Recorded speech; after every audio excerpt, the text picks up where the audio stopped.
It's all good. Right. So, welcome back to part 2 of More Than a Label's 24-hour recovery people. Yes. Got that right. Today we are chatting with Israh. So, I want to dive straight into this. We mentioned it briefly in the first half, but last year, I think it was last summertime, something amazing popped up on my Facebook, passed to me by one of my friends, and it was a little internet poster for Ketamine Anonymous. And for the first time in my entire recovery journey, I was just like, I've never seen that before. And we are very honoured today to be speaking to the founder of this. So I want to get straight into Ketamine Anonymous. I want to know where the first ideas sort of, I mean, again, I know we briefly chatted in the first half, the practicalities of being in an NA meeting and being like, I can do this, I can make a difference by setting up this group. Yeah. So how did that literally sort of start coming about? Yeah, like I was saying before, it was, I think a couple of years ago was when I started seeing like these young people coming in to NA meetings who were addicted to cat, and they just weren't coming back, or they would come to a couple of meetings and then just leave. And I knew it was for that identification, like with cat being, like obviously addiction is addiction, but cat's just a different ball game with the physical side of things.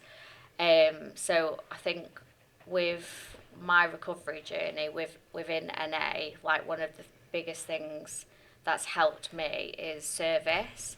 Like in my early recovery, I took on like brew service and then did literature, did treasurer, like did all the service positions, and I found that service for me, like helping others, it took me out of my own head, and it helped me like just have that accountability and have that responsibility.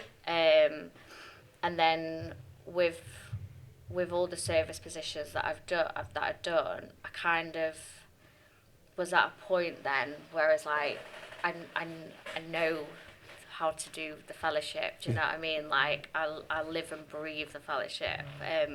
It's what saved my life, and it's what saved like a few people that I know very closely, their lives. Do you know what I mean? So I wanted to create the same thing as NA, AACA, but have that identification hit, which was obviously making sure that ketamine was in the literature, and when people were coming to those meetings, hopefully speaking about ketamine, hopefully being ketamine addicts, straight away those people that are attending, those newcomers that are attending, will get that identification that they weren't getting in the other meetings. And I ended up just basically ringing around all the people that I knew in NA, like people with really long clean time who have done area meetings, like district meetings and everything, and like just did so much research on like how NA was founded, how CA was founded, because obviously it all originated from AA, the 12 steps. So doing all of that research, speaking to people, and then I ended up emailing NA World Services and AA World Services, speaking to the people who were doing service in America, to find out like what the process needed to be, because one thing with setting it up is that I never ever wanted to take anything from NA because of how much it's like saved my life, and I still go to that fellowship, and it's so like dear to my heart. Do you know what I mean? I didn't want to do anything like step on anyone's toes or anything, so I tried to make sure I was doing everything by the book. And yeah, I just basically wrote the readings that you read in the NA meetings, but for ketamine. Made sure that they were all approved, because obviously everything's copyrighted in each of the fellowships. But I wanted the structure to be the exact same, because I also knew that I could only do, well, first, it was the first meeting, so there was only one at the time. And I think for me and my own experience, I had to go to a meeting every day. So it was trying to make sure that the KA meeting was as similar as possible to the other fellowship meetings. So when these people go to those other meetings, they have that similarity, but then they have that identification in KA, but then continue their recovery in the other fellowships whilst KA grows. So yeah, I just kind of just got the blueprint from the other fellowships, It's massive. and then was like, right, let's go. What was like the general sort of uptake of it when you first, from like first meeting Yeah. to maybe like a month later? Like, were you seeing, was it just a small group of Manchester people, or? Yeah. To be fair, like the first meeting, I think I had like 20 people come. I was there. It was crazy. It was mental, yeah. And it was just like a big side of me being like, right, fucking hell, this is the right thing to do. It was so needed. And then from that first meeting, I got like people to do service positions, and then it's just grown. Like it's not even a year yet, and I've got 7 meetings now across Greater Manchester. Just going across Manchester. Yeah. Where was the first meeting? The first meeting was down in So the first Ancoats, meeting was in Ancoats, Phoenix, where my first meeting was. Bit symbolic. So first meeting was there, and then we got one in Haslingden, and then there's one in Colne, and then Barnsley, Burnley, and then we've just opened up one a couple of weeks ago down south in Portsmouth as well, and we've got an online meeting as well. So, is this the first UK Ketamine Anonymous group, or is there other? From what I know, because I looked and obviously when do my research, there was a website for Ketamine Anonymous. And this is how in depth I go for. On that website, it was like a website that was already done, but then there was no literature, or there was no it was like a half-made website. Mm-hmm. Then I went onto another website where you can find out if a URL is ready to expire, and I worked out that the URL, the website hadn't been used in over a year, so I don't know whether somebody tried to do it and then just didn't follow through or anything, but then I ended up getting that URL. So nice. But yeah, from what I know, I don't think so. Yeah. It's amazing. It's totally amazing. If someone's watching this for the first time and they're wondering, or they might already be in a NA meeting, and they're thinking this needs to be happening in Nottingham, or this needs to be happening, is there a network that they can sort of be tapping into now and chatting to you about using the literature that you've got available, and sharing that knowledge? Yeah, so we now have a GSR, a group chat, and we do our Zoom area meetings once a month. But all the meeting readings are on the website, which is ketamineanonymous.org.uk. So everything's on there. And then if anybody wanted to set up a meeting, they just need to email. What's the email? Wait, I've forgotten the email. We'll put it on the screen for everyone to see. I think it's KA@ketamineanonymous.com. I don't know.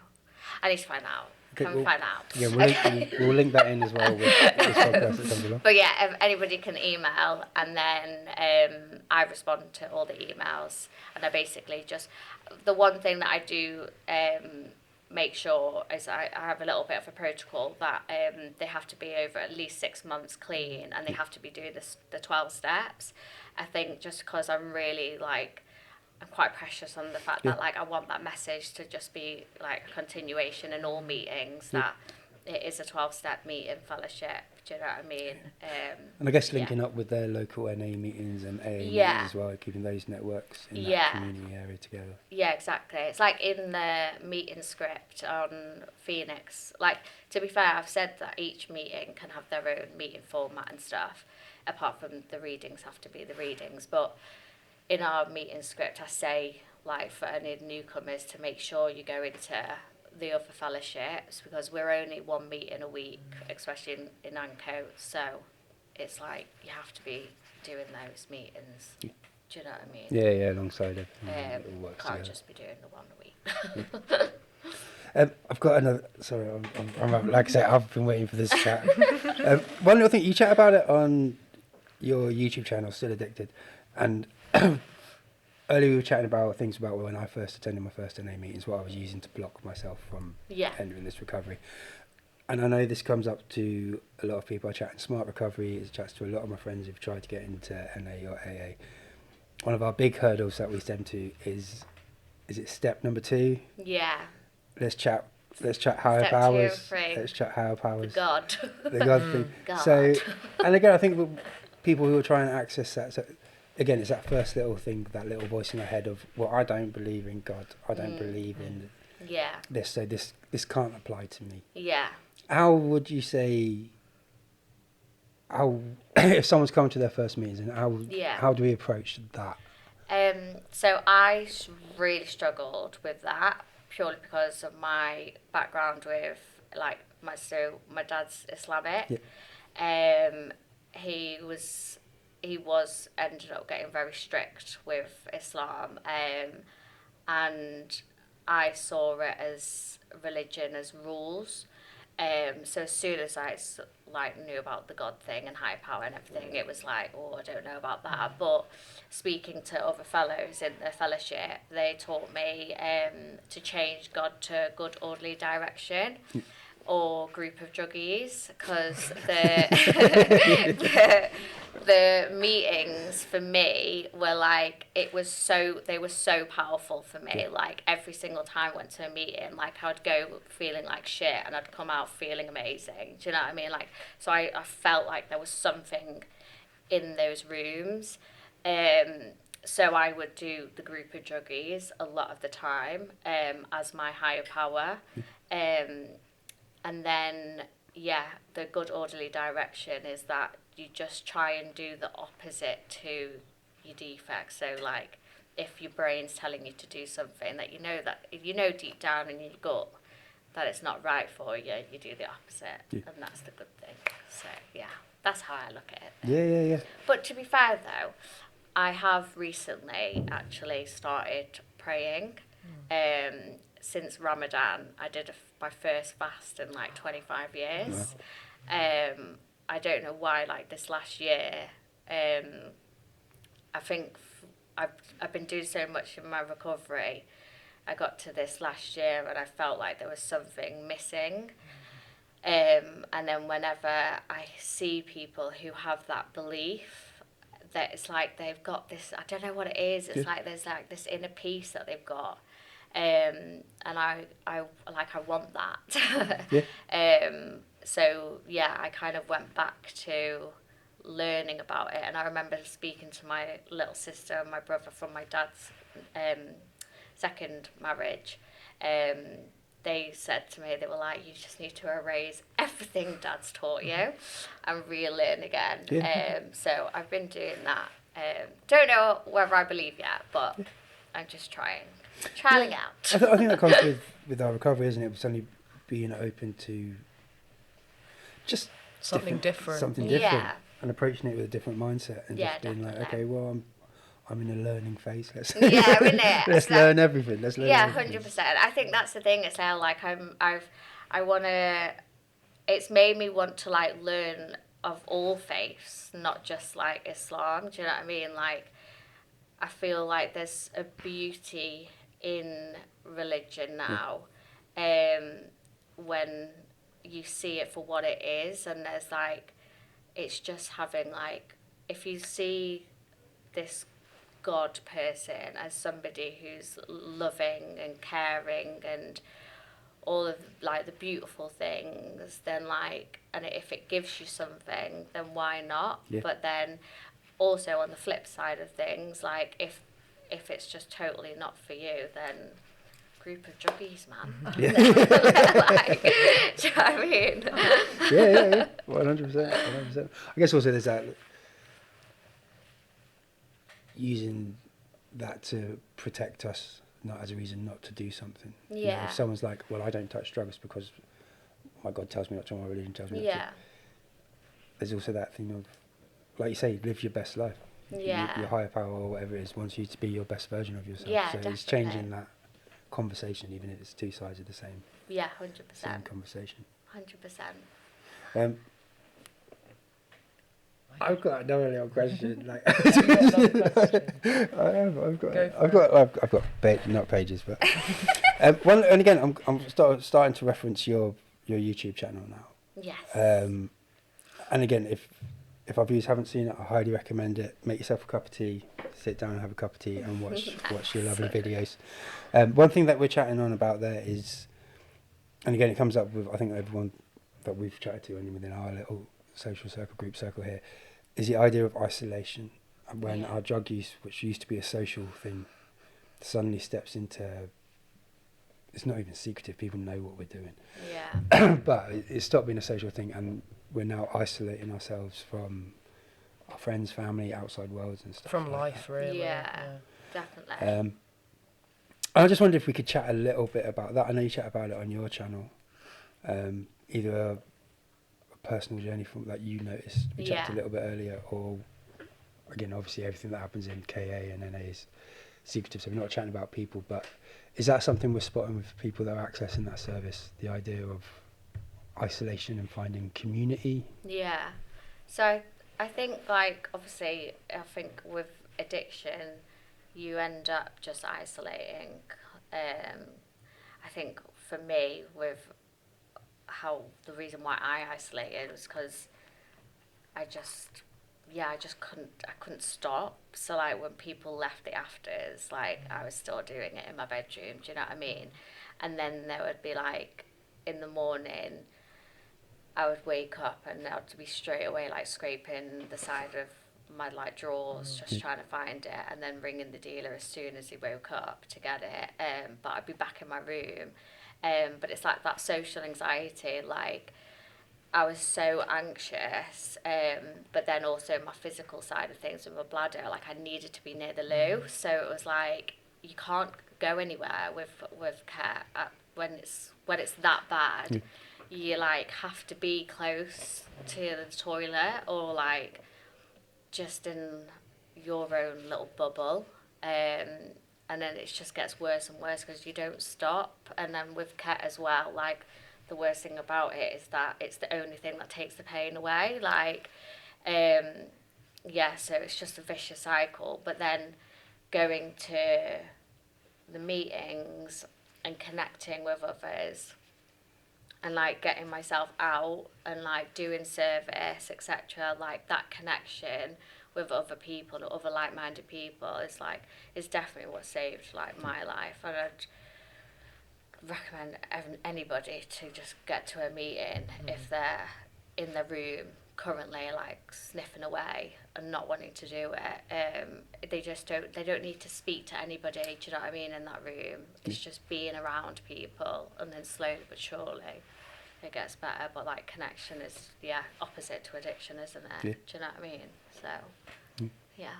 Because I guess one of my last questions I've got is the fear of free time. Yeah. Isn't it? Like when we're in addiction, we're busy. Like you say, from the moment we wake up to the moment we pass out. Yeah. And then suddenly we're faced with this.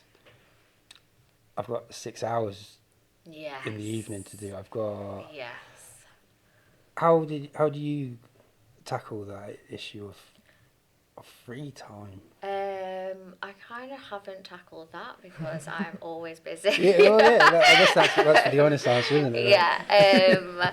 To be fair, like the other week, I actually booked myself a spa weekend. Well, not weekend, it was Thursday and Friday, and it was the first time I actually like took myself away, turned my phone off, and just read a book. Wow.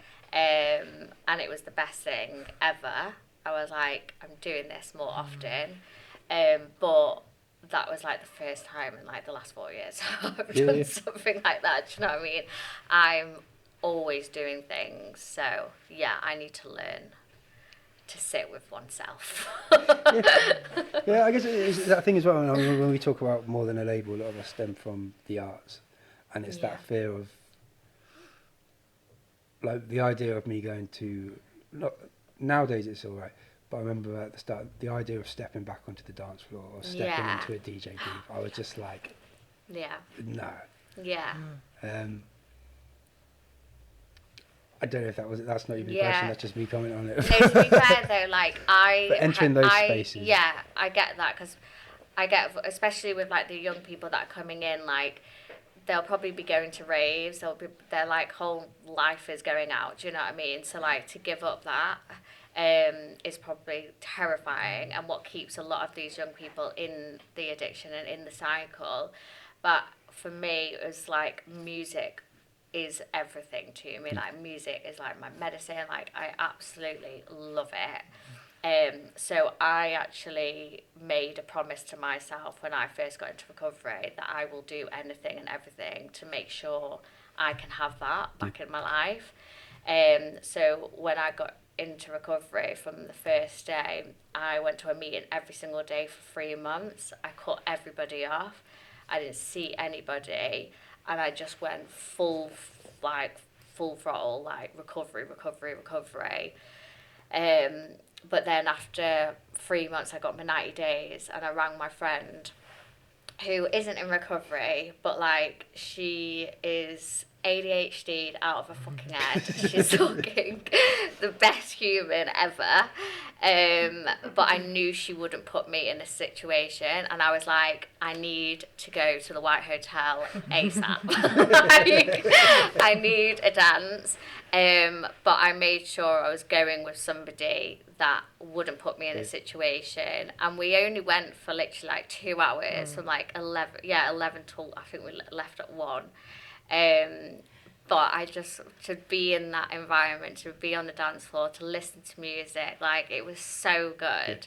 But then my going out now has changed, so it's not every weekend I'm at the White Hotel Friday and Saturday anymore. Do you know what I mean? Like I go out every few months. I have this thing where I call it the itch, and I'm like, it's the itch of like, I need a rave. I know that. But to do that, it's like I have to do recovery first. Like recovery is my number one thing, because I can't be in those environments without having like, so I'll go to a meeting before I go, like to Warehouse. Like last year when I was doing a few of the nights, I'd go to the Saturday Phoenix Mill 6 o'clock meeting before, and then I don't know, it's like a recharge of the battery. So then when I go there, I'm like, yeah, I'm sweet. But it's like listening to music as well. Like I think because I was in a K-hole and like just mess and just not even there for so long. Like I'd go to nights, I had no idea who was playing. My memories would come from looking at my phone the day after. Do you know what I mean? Like I was just complete blackout. Whereas now it's like I go and like I hear every single sound, like every beat, like it's just like, it's sick. Like I fucking love sober raving. It's big. My last little question as well. What sort of age ranges are we getting at Ketamine Anonymous? If someone, what would be the youngest, if someone's out there now and they're using ketamine? The youngest person that I've met was 17. Was 16 or 17? No, I think 16. Yeah, it's really, really young. It's horrible. But again, I think if someone can access a service at that age, and be wise enough in their own mind of being like, I need to address this and come to this, it's reassuring that there is actually a service, 100%, or a network that they can tap into. Yeah, definitely. I really I hope that people that age, and I always say like to the young, because I go to a detox centre on Mondays, and they are kids that they're in there, and they're at a point where they either going to have the bladder removed or they've had cardiac arrest. Like it's fucked how bad they are when they get there. But I'm always saying, like, I know you're young, but like you can restart your life now. Yes. And like, you know, like people who come into recovery at like 50, 60 and stuff like that, yes, they're still able to restart their life 100%, but like if you're able to start your life then, it's like you've got your whole life now to enjoy it properly. Do you know what I mean? So I try and make them see like this is a good thing that you're coming in at this age. Yeah, 100%. Not a bad thing at all.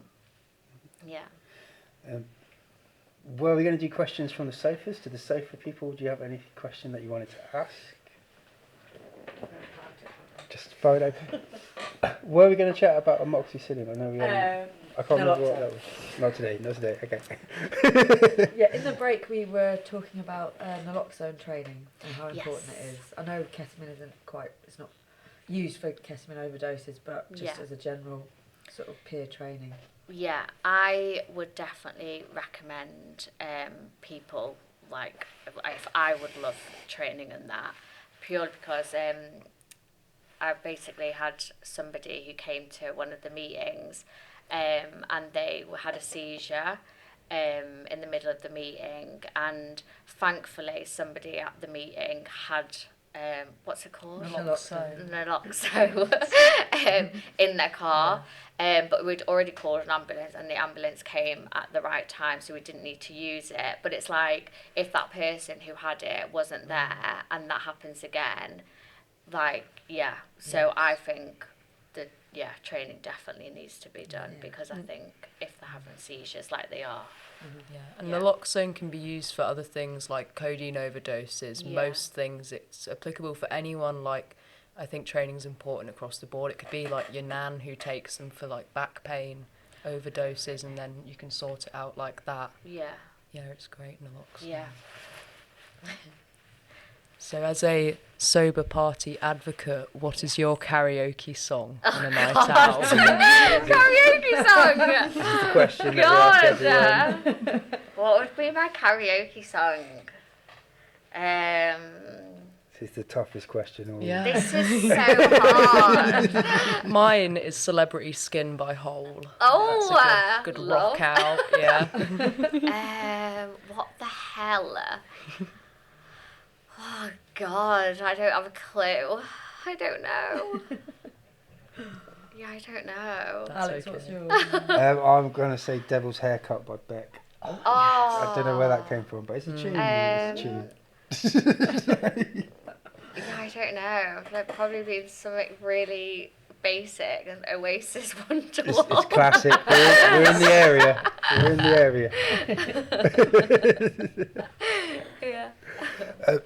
It's been an absolute pleasure chatting to you today. Thank you for all your hard work that you're doing. If people want to tune in, they can catch you on Still Addicted on YouTube. Yes. Or they could attend a Ketamine Anonymous meeting around Manchester. Yes. Thank you so much. It's been so fun. Thank you. Thank you. Yeah. Links will be put in the bottom of this YouTube video of useful addresses where people can find you or reach out and make contact with you. But thank you very much for coming today. Thank you. Thank you. Yay.